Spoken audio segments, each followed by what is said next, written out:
Welcome to Bangla City SATV News. This is Nuri Alamin with the headlines.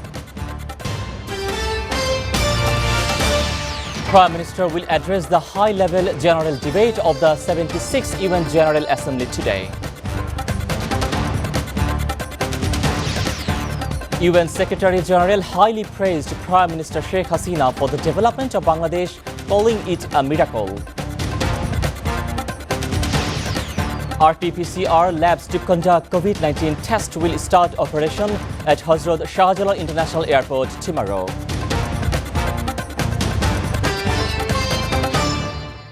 Prime Minister Sheikh Hasina will address the high-level general debate of the 76th United Nations General Assembly UNGA today.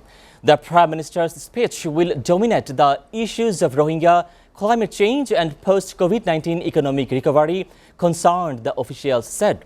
Sustainable development, food security and eliminating inequality will get prominence as other top priorities. In her speech, they said.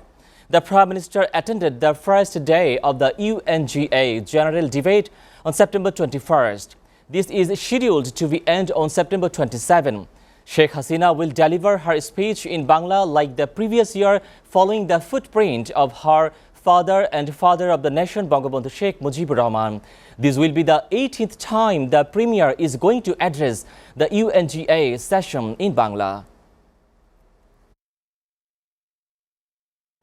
Secretary General of the United Nations, Antonio Guterres, has highly praised Prime Minister Sheikh Hasina for the development in Bangladesh, calling it a miracle. Foreign Minister Dr. A.K. Abdul Momen said the UN Secretary General commended Bangladesh for its development in different sectors and humanity. He also thanked the Prime Minister for achieving a development of its miracle. The Foreign Minister was briefing reporters after a bilateral meeting held between the Sheikh Hasina and Antonio Guterres at the UN Secretariat building in New York on Thursday. He said both the UN and Bangladesh shared the common priorities in different areas, including climate, financing and SDGs as well. Those priorities in the UN are also the priorities of Bangladesh, he also adds. The RT-PCR labs to conduct COVID-19 tests for the departing passengers will start operation at Hazrat Shah Jalal International Airport from Saturday. This was confirmed to reporters by Health and Family Planning Minister Jahid Malik during his visit to the airport on Thursday. The minister said that some of the machines have already arrived in Dhaka. By Saturday, passengers traveling abroad will be able to test for COVID-19 at the airport, he said. There will be 12 machines installed at the 6 labs at the airport. At least 3 to 4.5 thousand people will be able to test at these labs every day. However, rapid PCR lab for first testing results and RT-PCR lab for the general testing will also be used at the labs, the Prime Minister also added. British police said on Thursday they had arrested a suspect in the hunt for the murderer of a teacher who was killed in a London park. Sabina Nessa, 28, left her home in South London just before 8:30 p.m. on September 17, making her way through the Cattor Park towards the Depot Bar on Plager Square in Cadbroke village. But she never arrived and her body was found in the park in the next afternoon. Police later on said they had been arrested a 38 years old man in the Lewisham, South London on suspicion of this murder. They also released pictures taken from security TV footage of a man and a vehicle, appealing to anyone who recognized either to make immediate contact. Any information as to his identity, the whereabouts could be vital for our investigation, said the Detective Chief Inspector Neil Jum. A post-mortem carried out on Monday was inconclusive, police said. Viewers, we're taking a short break. Stay with Bangla City SATV News.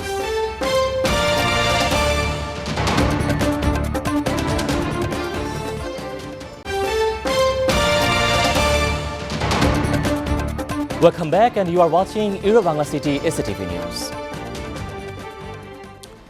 Elsewhere across the world, we start things off in Washington, where the U.S. House of the Representatives on Thursday approved a bill to provide funding for Israel's Iron Dome after it was initially removed from a separate bill to prevent a government shutdown.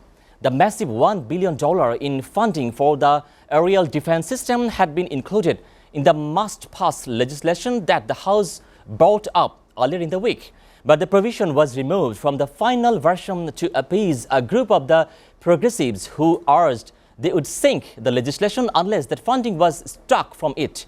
The bill was easily passed 420 to 9, with 8 Democrats and 1 Republican voting against the bill. The funding is also consistent with the 2016 Memorandum of Understanding between the two allies, which commits the U.S. to providing additional assistance to replenish the Iron Dome after periods of fighting in order to allow Israel to continue to defend itself from attack. However, the bill now goes to the Senate, where it is still unclear when it will get a vote. The United Nations High Commissioner for Human Rights, Michelle Bachelet, warned of a human rights catastrophe under the military rule in Myanmar. She also urged the international community to do more to prevent the conflict in the country from getting worse. On Thursday, civilians were reportedly forced to flee their village in the Saging region after security forces allegedly burned down homes and opened fire on residents. The violence in Saging also comes just a day after thousands of people fled Chin State near the Indian border following fighting between anti-coup dissidents and the military. Bachelet said the troops had used weapons against civilians that were intended for military conflict and carried out the indiscriminate air strikes and artillery barrage. The local media in Myanmar also reported deadly violence in at least 5 different regions and states on Thursday. The way to resolve the crisis between France and the U.S. will take time and action, the Foreign Minister Jean-Yves Le Drian told American counterpart Antony Blinken. Le Drian and Blinken discussed how to restore confidence between the two countries, according to a statement by the French Foreign Ministry. Le Drian said the first step had been taken when the U.S. President Joe Biden called his French counterpart Emmanuel Macron to discuss the recent development. The two diplomats agreed to remain in close contact to continue working to resolving the crisis. The U.S. and Britain announced on September 15 a new Indo-Pacific security alliance that will equip Australia with nuclear power submarines, which is widely seen as a move to counter China's growing influence in the region. Meanwhile, European MEP and former Catalan President Carles Puigdemont in exile in Belgium since 2017 after an attempt by the region to gain independence, a throw to referendum that Spain ruled was unconstitutional, was arrested in Italy on Thursday, his lawyer said.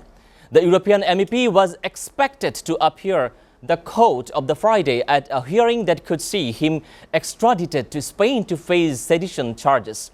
The Catalan leader, who has been based on the Belgium since 2017 referendum, was detained in Alghero, Sardinia. Puigdemont's lawyer, the treated that was exiled separatist leader, was arrested on his arrival in Italy, where he was traveling in his capacity as the MEP. He also said the arrest was made on the basis of the warrant issued October 2019 that had been suspended. The Puigdemont, 58, is wanted in Spain on allegation of the sedition over his attempt to have the Catalan region break away from Madrid through the 2017 referendum. However, the European Parliament's decision is under appeal and the final ruling by the European Union Court has yet to be made. A stunning story from Yemen. Footage on a social media gave a glimpse inside Yemen's newly explored 30-meter wide sinkhole and natural wonder known as Well of Hell. The phenomenon, located in the country's Al Mahra province in the southern part of the Arabian Peninsula, is 112 meters deep and also remained largely undiscovered until a team of the explorers ventured inside using sophisticated equipment.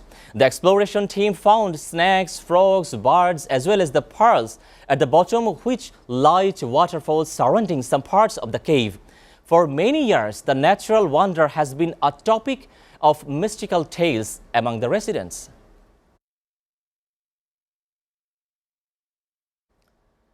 Finishing things off with some exciting news for music fans, as Nirvana's famous second album, Nevermind, will celebrate the 30th anniversary on Friday. But fans of the are more excited for set of the multi-format issues containing a total number of 94 audio and video tracks, including 70 previously unreleased tracks in November. The releases will begin rolling out on November 12. It will also range from super deluxe editions to standard CD and single disc vinyl. The 30th anniversary edition has been newly remastered from the original half-inch stereo analog, the tracks to high resolution of the 24-bit. Before ending, we'll go through the Euro-Bangla City SATV News headlines again. Prime Minister will address the high-level general debate on the 76th UN General Assembly today. UN Secretary General highly praised Prime Minister Sheikh Hasina for the development of Bangladesh, calling it a miracle. RT-PCR labs to conduct COVID-19 tests will start operation at Hazrat Shahjalal International Airport tomorrow.